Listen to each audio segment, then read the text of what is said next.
ISSD. ഇനി പഠിക്കാം, ജയിക്കാം, നയിക്കാം. അല്ല, അതൊക്കെ ഞാൻ പറഞ്ഞു. അതിനകത്ത് കൃത്യമായിട്ട് ഞാൻ പറഞ്ഞിട്ടുണ്ട്. സത്യം ഒരാൾക്കും മറച്ചു വെക്കാൻ സാധിക്കത്തില്ല. സത്യം പുറത്തു വരും. ഇവിടെ വർഷങ്ങളായി വേട്ടയാടൽ. അത് ജീവിതങ്ങളെയാണ് തകർത്തിരിക്കുന്നത്. നിങ്ങൾ വിചാരിക്കുന്നതിനപ്പുറമാണ് ജീവിതങ്ങളെ ബാധിച്ചിട്ടുള്ളത്. നിങ്ങൾക്ക് അത് എന്താ പറയുക, അത് എക്സ്പ്ലെയിൻ ചെയ്യാൻ പറ്റാത്ത വിധം ആൾക്കാരെ ബാധിച്ചിട്ടുണ്ട്. ഞാനിപ്പോൾ നിങ്ങളെ കണ്ടതിൻ്റെ കാരണം വീണ്ടും ഒരു വിവാദത്തിന് സ്കോപ്പ് ഉണ്ട് എന്ന് നിങ്ങൾ പറഞ്ഞുകൊണ്ടാണ്. ഞാനൊന്ന് അത് മുഖ്യമന്ത്രി ഓഫീസുമായിട്ട് സംസാരിച്ചിട്ടാണ് തിരിച്ചു വരുന്നത്. ഞാൻ അദ്ദേഹത്തെ അറിയിച്ചിരുന്നു. പക്ഷെ അദ്ദേഹം രാവിലെ അദ്ദേഹത്തിന് ബുദ്ധിമുട്ടുണ്ട് എത്താൻ എന്നും ഉച്ചയ്ക്കുള്ളിൽ അദ്ദേഹം പുതുപ്പള്ളി പള്ളിയിൽ എൻ്റെ പിതാവ് വിശ്രമിക്കുന്ന സ്ഥലത്ത് വന്ന് അദ്ദേഹം ആദരവ് അർപ്പിച്ചിട്ട് പോകുമെന്നാണ് എന്നെ അദ്ദേഹത്തിൻ്റെ ഓഫീസ് അറിയിച്ചിരിക്കുന്നത്. എനിക്ക് മുഖ്യമന്ത്രിയെ കിട്ടിയില്ല. കാരണം എല്ലാ കാര്യങ്ങളും ഇങ്ങനെ വിവാദമാക്കുക. അത് ഞാൻ പറയുകയാണ്, എൻ്റെ ഫാദറിൻ്റെ അനുസ്മരണമാണ്, അതിനെ നിങ്ങളിങ്ങനെ വിവാദമാക്കരുത്. ജീവിച്ചിരുന്നപ്പോഴോ വിവാദത്തിൽപ്പെടുത്തി, 10 വർഷമായി. അപ്പോൾ ഇനിയും വിവാദത്തിലേക്ക് പെടുത്തരുത് എനിക്ക് അഭ്യർത്ഥിക്കാനുള്ളൂ.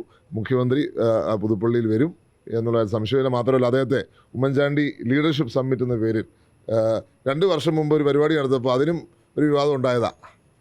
ഓർമ്മയുണ്ടെന്ന് തോന്നുന്നു. ഉണ്ടോ? ആ ലീഡർഷിപ്പ് സമ്മിറ്റിലേക്ക് അദ്ദേഹത്തെ ക്ഷണിച്ചിട്ടുണ്ട്. അദ്ദേഹത്തിൻ്റെ സമയം കിട്ടുവാണെങ്കിൽ അതിലും അദ്ദേഹം പങ്കെടുക്കും. ഈ KSUവിൻ്റെ ഒരു വിവാദം, അത് കുറച്ച് ദിവസങ്ങളായിട്ട് ഗവൺമെന്റ് ലീഡർ നിയമനത്തിൽ KSU യൂണിറ്റ് കമ്മിറ്റിക്ക് ഇടപെടാൻ എന്താ അധികാരം ചോദിച്ചു.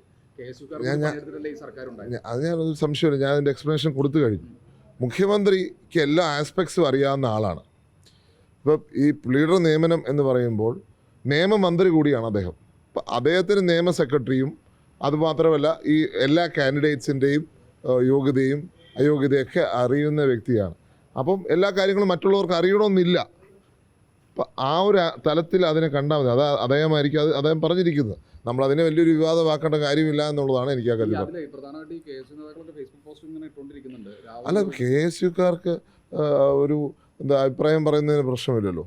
അത് അവർ KSU തലത്തിൽ അവർക്ക് പറയാം. പക്ഷേ ഞാൻ പറയുന്നത് മുഖ്യമന്ത്രിയുടെ കാഴ്ചപ്പാട് ഇതായിരിക്കാം. മുഖ്യമന്ത്രി പറഞ്ഞത് അദ്ദേഹത്തിന് എല്ലാ കാര്യങ്ങളും അറിയാം. അപ്പോൾ ഏറ്റവും നല്ല രീതിയിലായിരിക്കും ആ സെലക്ഷൻ നടത്തിയതെന്നായിരിക്കും അത് ഉദ്ദേശിച്ചത്. പ്രധാനപ്പെട്ട പ്രശ്നം എന്ന് വെച്ചാൽ ഇപ്പോൾ ആ വാക്കാണ് പ്രശ്നം. KSU യൂണിറ്റ് കമ്മിറ്റിക്ക് എന്ത് കാര്യം? അപ്പോൾ ഒരു ഫേസ്ബുക്ക് പോസ്റ്റ് ചോദിക്കുന്നത് ഞങ്ങൾ കൂടി പണിയെടുത്തിട്ടല്ലേ ഈ സംവിധാനം ഉണ്ടായത്, പിന്നെ കാര്യം എന്താണെന്ന് ചോദിക്കുന്നതിലൊരു അല്ല, ഞാൻ അതിനുള്ള കൃത്യമായ ഉത്തരം പറഞ്ഞു. മുഖ്യമന്ത്രിക്ക് എല്ലാ കാര്യങ്ങളും അറിയുന്ന വ്യക്തിയാണ്. ആ ഒരു തലത്തിൽ അതിനെ കണ്ടാൽ മതി. അദ്ദേഹം എല്ലാവർക്കും എല്ലാ കാര്യങ്ങളും അറിയണമെന്നില്ല. മനസ്സിലായി? ഇപ്പം എനിക്ക് ഒരു കാര്യത്തെക്കുറിച്ച് എല്ലാ ഇൻഫർമേഷനും ഉണ്ട്. അത് എല്ലാവർക്കും ഉണ്ടാവണമെന്നില്ല. ആ തലത്തിലാണ് മുഖ്യമന്ത്രി പറഞ്ഞതെന്നാണ് ഞാൻ കരുതുന്നത്. അല്ലാതെ ഒരിക്കലും വേറൊരു അർത്ഥം അതിന് കൊടുക്കേണ്ടെന്നാണ് ഞാൻ പറയുള്ളൂ.